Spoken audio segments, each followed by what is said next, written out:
What does it mean to be a photographer? You ever asked yourself that? You ever thought about it? Does it mean you got a top of the line camera, a whole bag of new strobes, some lenses, maybe lenses with little red stripes around them? You know the ones. Does that make you a pro? Does that make you a photographer even? See, I don't think it does. None of those things mean a damn to whether you're a photographer. What a photographer does, they make photographs. Doesn't matter what camera they have. They just make photographs. The emphasis on being a photographer is making and viewing and sharing photographs. The goal is the image.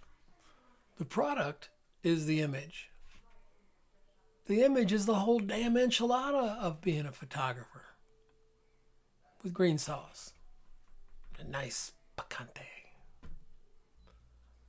I'm not sure everybody's on the same page with that. Really not. Look, I love to make images. I like to work in the studio. I like to work with my booms and my clamps and all those things. These are fun things for me to do. Sometimes it's purely a job. It's just driven by what needs to be done. And sometimes it's to make an image that no one else has made. Just my image. It might be a picture of something that a lot of people have photographed, but I'm making my photograph, making my mark with it. And I think that's an important place to be. The photograph is the ultimate thrill. The thing that we have. And yeah, I still get excited about prints. I still like to hold that print in my hand and say, I made this thing. It's one thing to look up on the screen and go, oh, I made this file. And great, made a nice file. And we all like to make real pretty files and share them on screen and everything. But when it's made into a print, oh man, it's a thing. You can hold on to it. I remember being at a workshop many years ago with Brett Weston. That was Edward Weston's son. And we were standing on a beach. And we had a 360 degree. We had the ocean to the west. We had bluffs with cypress trees behind us. It was a place made for photography. And what he wanted us to do is he said, you have to see the image. Before you even put your tripod into the sand or on a rock, you have to see that image. So I want you to be here and look for the image you want to take as if you were the camera already. So you know your camera well enough, hopefully, that you can see the narrow point of view that the camera is going to give you. Because cameras don't show you the whole world. They just don't show you a little teeny part of it, right? And I won't say I won that battle that day. I'm not going to go there. But it was a incredibly enlightening afternoon. Man, it was off the charts. It was incredible. I still remember it. I can still smell the sea air. I can still feel the sand. It was one of those moments where I realized that visualization was everything in photography. Now, sometimes I use the words pre-visualization, which according to Ansel Adams and a lot of other very scholarly people, pre-visualization is, saying it twice. It's redundant. But I still say it. I say pre-visualization. I know it's redundant, but it's just how I learned. And I ain't changing now. Let the grammar Nazis have their way with me. Yeah, it's redundant. So what? Pre-visualization. We're going to see the image before we take the image. And I've worked with that.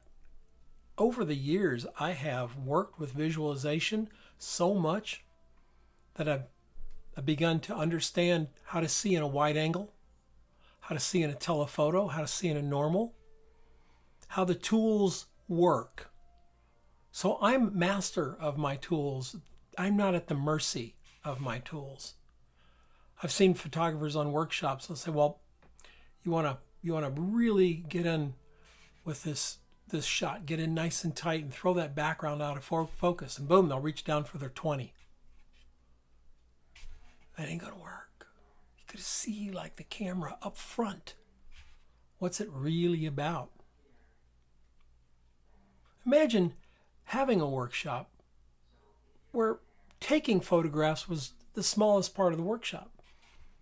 That what you actually did is you went out and spent an hour and a half in a location with your camera in the car.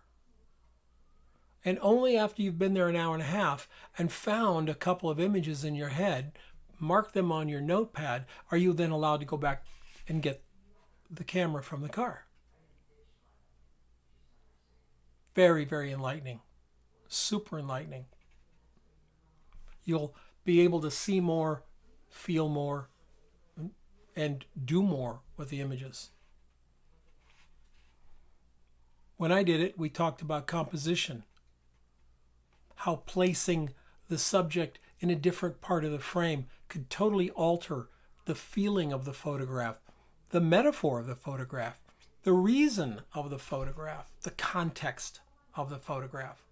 Everything would change. Just when you think you're mastering your tools, you now have to master the frame. Because the frame is where everything happens. In that rectangle.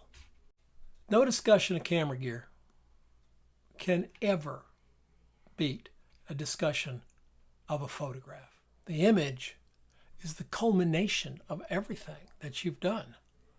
It's that moment you snapped the picture, triggered the shutter, captured that image. It's the culmination of what you were thinking when you decided to put the subject in this corner or that corner or this corner, maybe dead center. All of these things are deliberate choices that you've made because you've pre-visualized the photograph coming out the other side. Does that mean that when you pre-visualize something, you only can shoot it one way? Oh, no. It's the nice thing about digital, isn't it? You can take an image and then you can say, well, what if I moved it over here a little bit? That doesn't mean you're not pre-visualizing, does it? Nope, doesn't mean that at all. You can still pre-visualize that image and make that image something very, very interesting. An image can stand on its own when it's deliberately made. I guarantee you. And it can be a really incredible moment when it does. I love photography and I love everything that goes into it. I even love the gear. I do. And this isn't a gear isn't important. Well, of course it is. We're not going to even go there.